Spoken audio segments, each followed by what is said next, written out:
That's good. I'm glad you're there.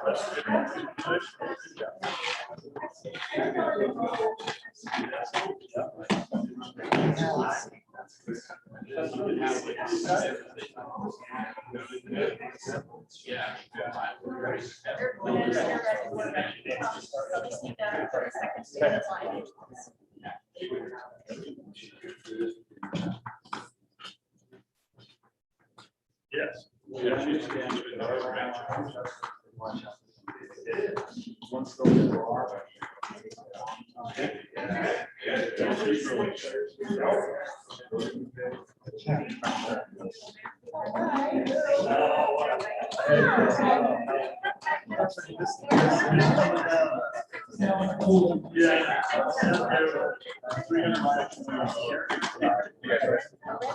Okay, we'll call the meeting to order. May 6th, 2021 at 6:25 p.m. Do we have any public comments? No public comments. We have the approval of the April 1st, 2021 meeting minutes. I'll entertain a motion. I'll make that motion, Mayor Lakeson. First from Mayor Lakeson. I'll second it. Second from Mayor Child. All in favor? Aye. Any opposed? Motion carries. We have the emergency rental assistance. Michelle? Yes. So Community Action Food Bank is coordinating the processing of applications and approval of applications for the emergency rental assistance program. That's a statewide program. It's a $215 million program. Utah County put $19 million into that pot, and we reached out to community services a couple of weeks ago, and the money is slow to get out. And so thus far, statewide, $8 million has been drawn down, but in Utah, Summit and Wasatch County combined, they're at $880,000. And so there's not a lot of outreach or marketing happening. And so they've asked MAG to reach out to all of our jurisdictions and to see if we can put the emergency rental assistance in your city newsletters. Also, if you have utility billings, utilities, including internet, are eligible under this program, and both landlords and tenants are able to apply. And so there's a lot of money available. So we have tasked one of our interns with reaching out to all the jurisdictions to get this marketed in your cities. So we just want to give you a heads up that there is a lot of money available. If they meet the eligibility criteria and they apply, they will receive funding. And so there's a flyer in front of you that has some more of the details. But Community Action Services would love to see more applications coming in. Hey, Michelle, Yes. can you send this electronically, and then I can have my team make it into some social media posts? and Absolutely. push it out? Yep, and we have some smaller graphics as well, so Oh, that we'll would be email great. that out. That Okay, would be thank super. you. Thank you. Okay, we have the American Rescue Plan local relief funds.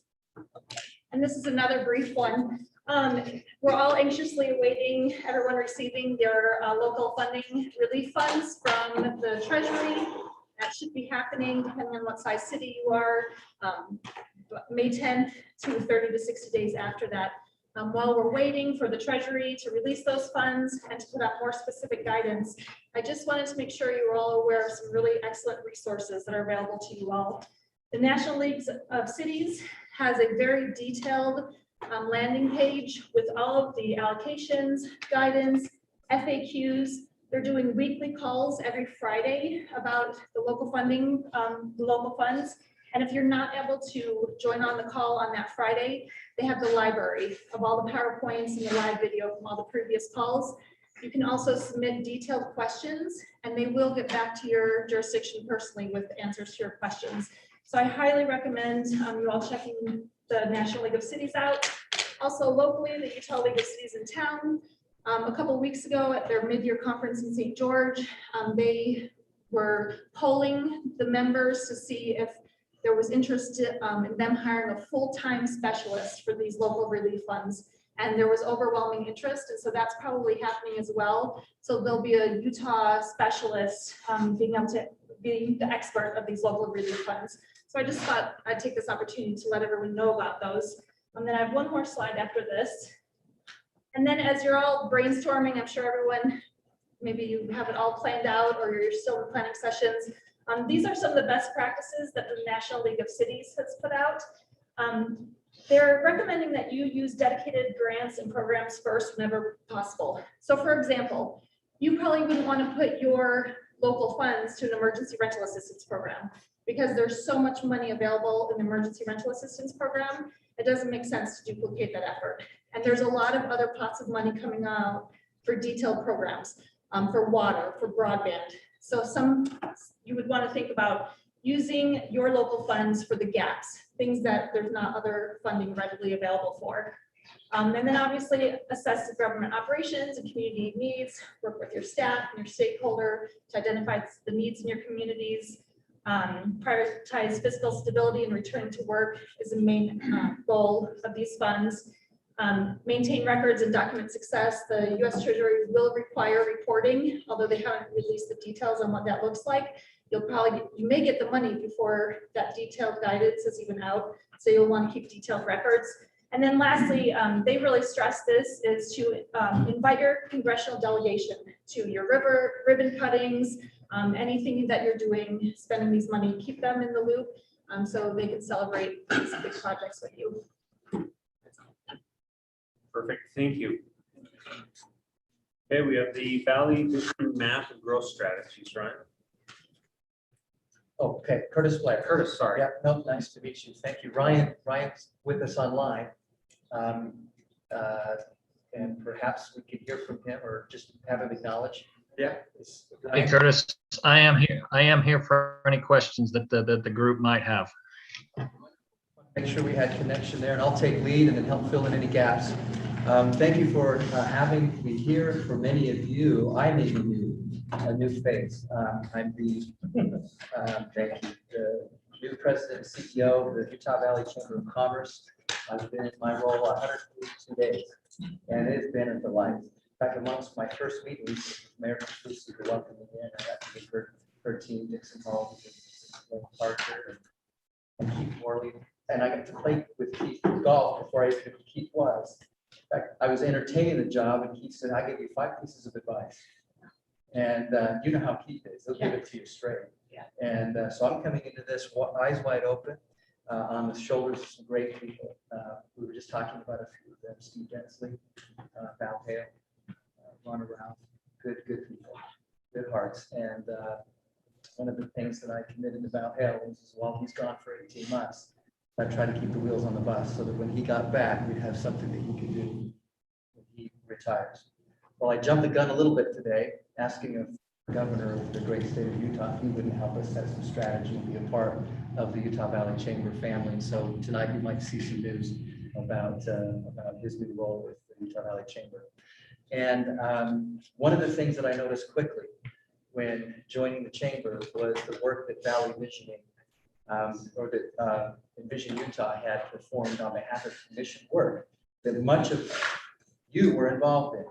You paid for it, and you paid for it in time, talent, and treasure.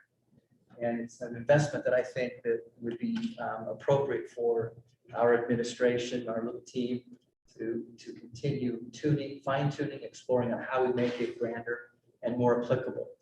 And so what we'll be presenting here is just a quick overview. And at the end, would ask perhaps an endorsement of our Valley Visioning efforts as a complement to your other existing strategies and plans. You might consider this one of many data points that could add to a greater. And if you do that, that allows me to have resource confidence and continue to garner the support that we have within our chamber family to drive towards the principles I think we all want to see.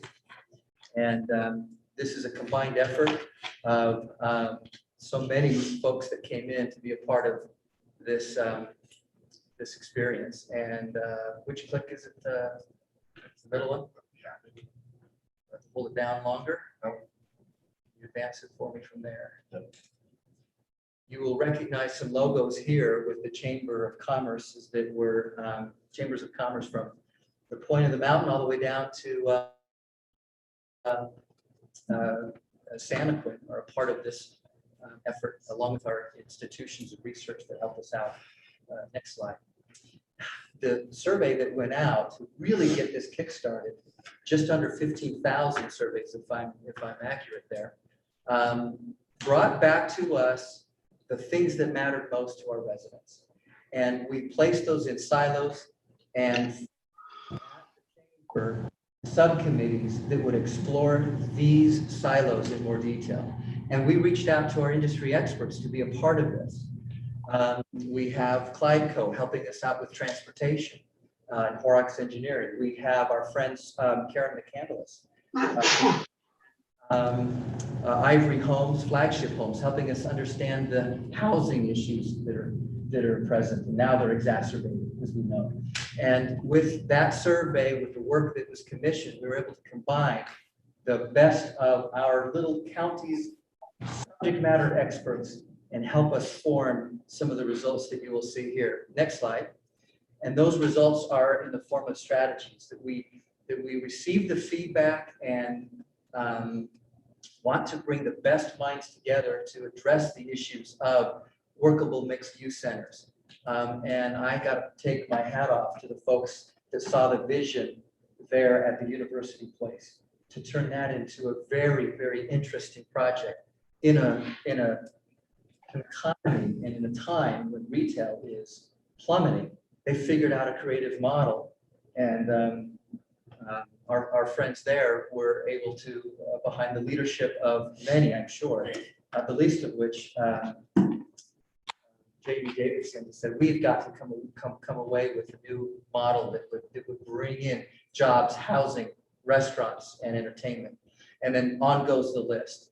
And so if there's one thing that we could do at the chamber, that is to convene, to hopefully lead, and to bring together some of the best minds. And one of the words that you mentioned earlier were best practices.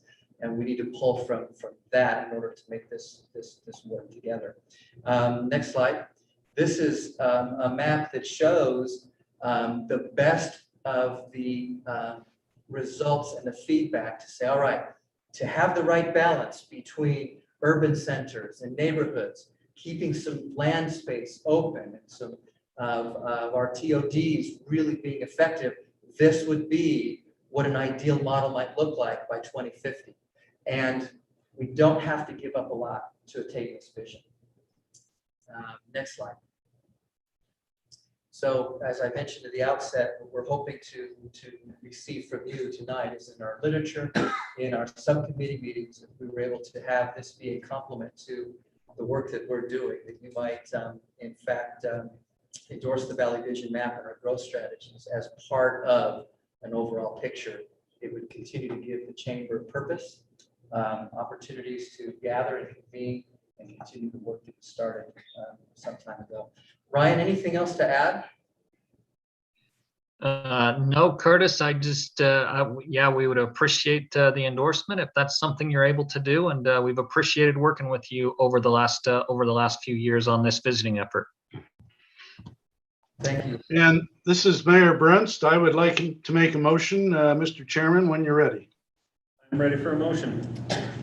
Okay, I would like to move that COG endorse the growth strategies and vision maps of the Utah Valley Visioning Plan. Mayor Brunst, Mayor Brunst, yes. second by Mayor Leifson. All in favor? Aye. Any opposed? Any opposed? Okay, motion carries. Our next meeting is tentatively scheduled for June 3rd, 2021. There's no other business, so I will So moved. have a first. Second. Motion carries.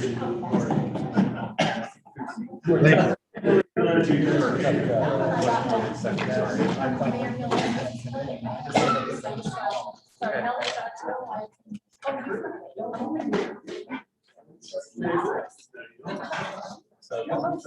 Whoa.